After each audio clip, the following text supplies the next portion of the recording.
Hello everybody, it's Ben. Just back from holidays. I've got my holiday beard, I've got my flannel, and I'm unpacking my camera gear. And I thought, why not share a video about it? I've been thinking about doing this for a while. I'm not going to show you every piece of camera gear because I think that's probably quite boring.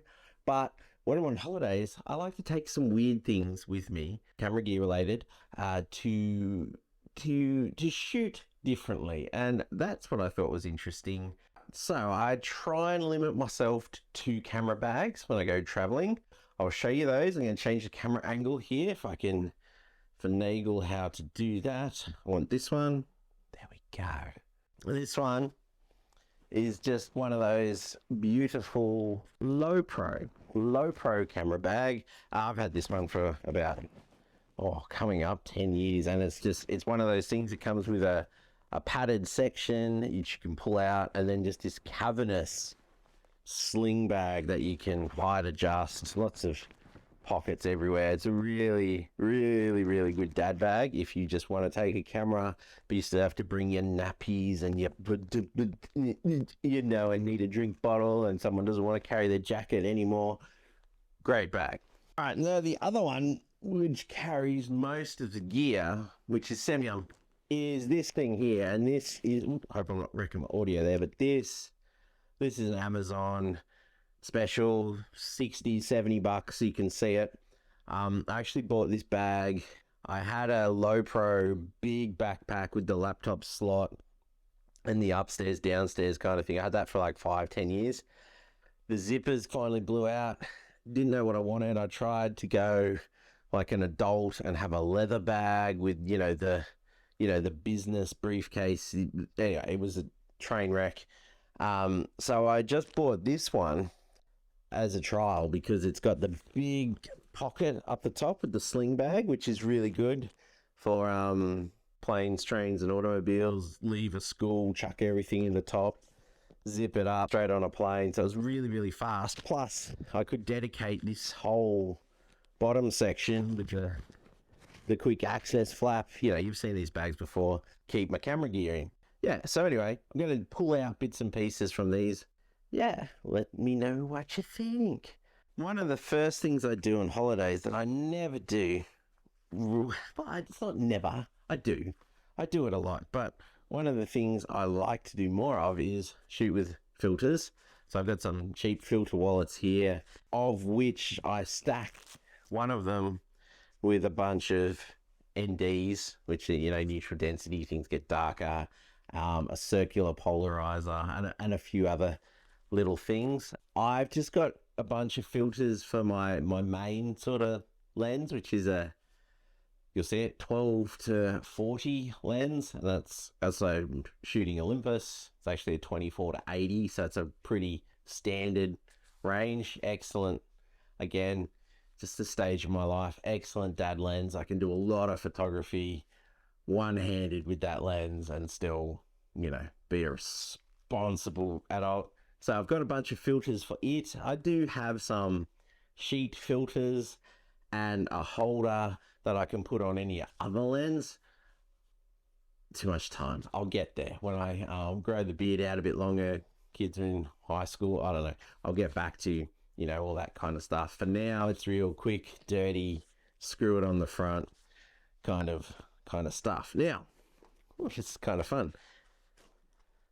Wherever I go, I didn't use it at all on this trip, but I still bring a speed light, and I still bring a remote trigger in a bag with some batteries, a foot to hold the flash, and a little roll, just a little roll, wrapped around a paddle pop stick of gaff tape. And all of that combined means I've got enough kit that I can shoot something with flash if I have to. We were away for 2 weeks. We went to Sydney, we went to Batemans Bay, saw a whole bunch of family. Every time I go without a flash, I get a phone call from someone that wants a photo shoot, and I wish I had this. So it's, can you knock out a family portrait? While you're in town, can you do this? It's not much space. I find it just well worth bringing. And what's great about There's not a lot of great things about Cactus, the brand. They actually went out of business and went Cactus themselves. But I love their little triggers and transceivers, so they will go on any camera. And I also love their flash because it's got a receiver built into it. So I just need that to trigger, that to receive. If I lose that, I can still trigger it with slave mode with a speed light or something else, with my pop-up flash or something. I can still get it done. This thing's got a great little 1/4-20 shoe in it there. It's got a hot shoe there. I also love the fact that Mark Jesser gave this to me after I helped him for a couple of days move house like many years ago. So yeah, he bought me lunch and gave me a flash. Or maybe I got the lunch. I don't know. I can't remember. Anyway, Jesser, thanks for the flash. I know you hated it, but I love it. Here's the thing. When I'm on holidays, I shoot a lot of film, and I wouldn't say I'm great at shooting at film. I definitely enjoy it. There's a lot of better film photographers out there, but a couple of things I really like about shooting film is that I don't know. I won't get these films finished for another 6 months, and then I won't get these films developed for a couple of weeks after that. So they're like walking, usable time capsules that I really enjoy. Now this one here, the Canon with the Pentax lens cap. This is my father's camera. So this is the Norm edition, which is awesome. Canon QL17. You just slam the film in the back, close the lid, the camera figures it out, it gets it across, it's great. This is actually my father-in-law's lens cap. So I keep that on there because one, it fits, and two, it keeps, if it's dark, the light meter doesn't sort of work and it won't let me take photos. So if there's not enough light to make photos with this camera, it doesn't. So it stops me. I can stay ready to shoot with it wound on, but I can't take photos with the lens cap on, which is great. Just a solid, fun rangefinder, and I will shoot a disgusting amount of film through this because it's just that idea of click, wind it on. Good times. This is an absolute nugget I got at a garage sale. It's a Canon T70. One of the, like, it's got automatic wind on, so you take a photo, it makes this loud noise like a shotgun being fired in the middle of the night, and then an even louder noise as the decrepit motors wind the film on. I got this and a bag of film and another camera for like $50 at a garage sale. In fact, it was such a good deal, I gave them $60. I'm not a great negotiator, but it was, I definitely got the best deal out of this. It's just nice 50mm lens, easier to shoot than the rangefinder, but it's not as fun. Definitely not as stealthy. So this is definitely, like, you're not doing street photography with this unless you're willing to be loud and proud. A whole bunch of film with me. So that one is in something. Can't remember what camera I put that in. 400 speed Ultramax, which is like chemist film. And then being my nice film, so it's not that nice, but it's Fuji 200 speed, the C200. It's affordable and it looks good and it's got a nice grain. And then I've got actually some more Fuji. This is that out of date stuff that came in the bag. I just keep it in the fridge, and it's 24 100 speed.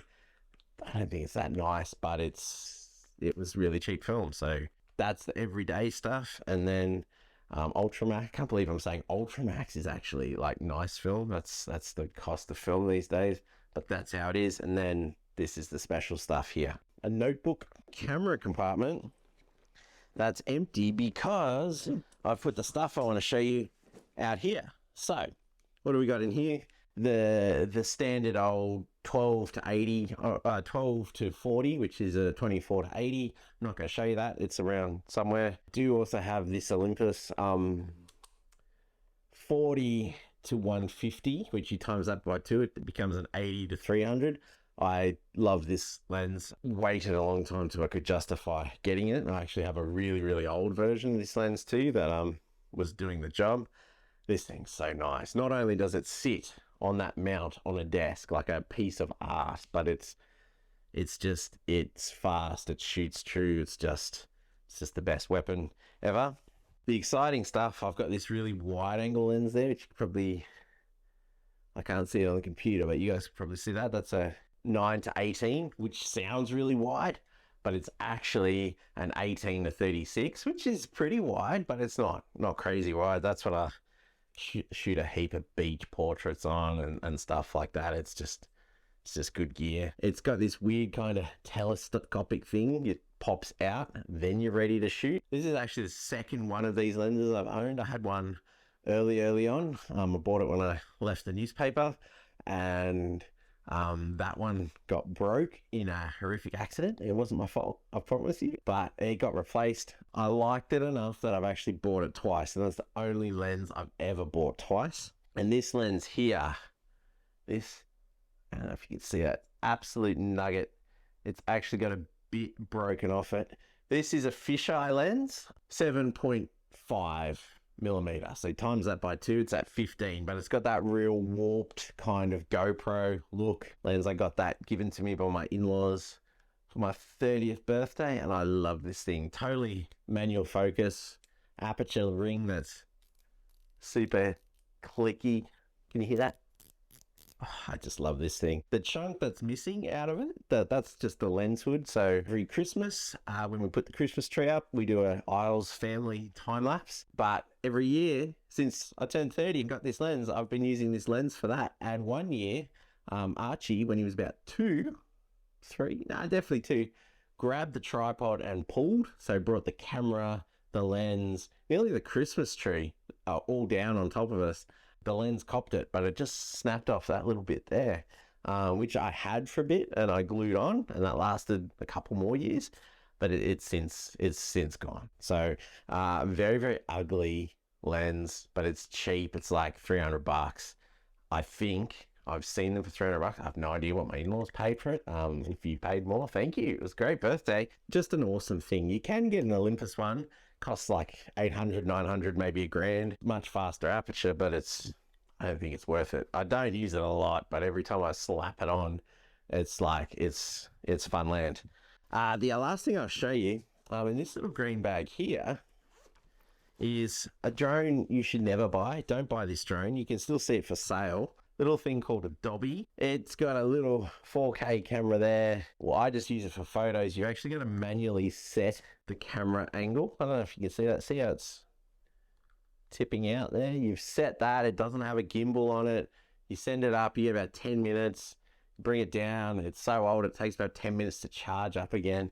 That's just pure and simple. The challenge of trying to get a good drone photo out of that is just hugely inefficient. I should just go buy something else, but I just can't bring myself to be. Been recording for 18 minutes. That is too long.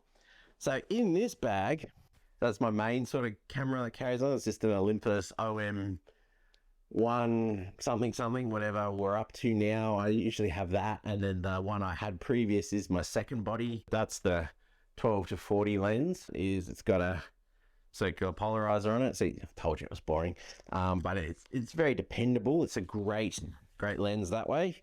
It's just not very sexy. See, I've got a GoPro in there.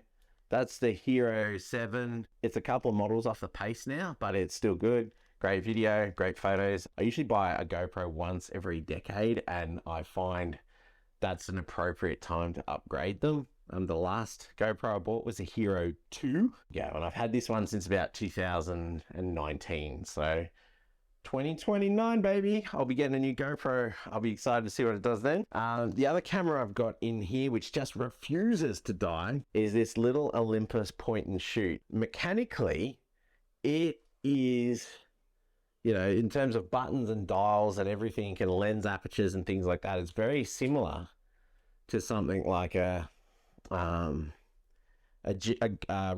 GR or something like that, in terms of small form factor, fast autofocus, just shoots, great little street camera, little pop-up flash. The trouble with this thing is it's coming up 10 years old. So old sensor, 10 megapixels, you know, getting a little bit eccentric, but I absolutely love this thing as an everyday camera. The coolest lens cap I've ever seen. So look at that. We turn it off. Turn it on. Turn it off. I can't stop bringing that everywhere. It shoots every Christmas. I bring it out. Everyone says, "Oh, that old thing. Why don't you just use your phone?" Your phone's not better than this. There's something about those old CCD sensors. I promised that I wouldn't get nerdy, but I'm getting nerdy.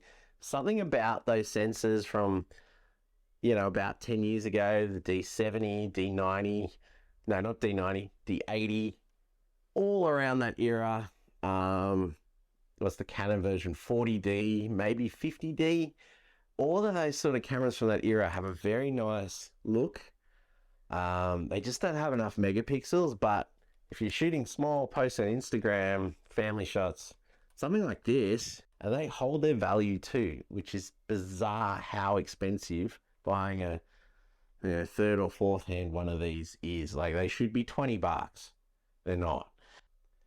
All right, everyone. Thank you for your time. That felt like a really long video. I hope it wasn't too arduous. Thank you for your time. Talk to you soon.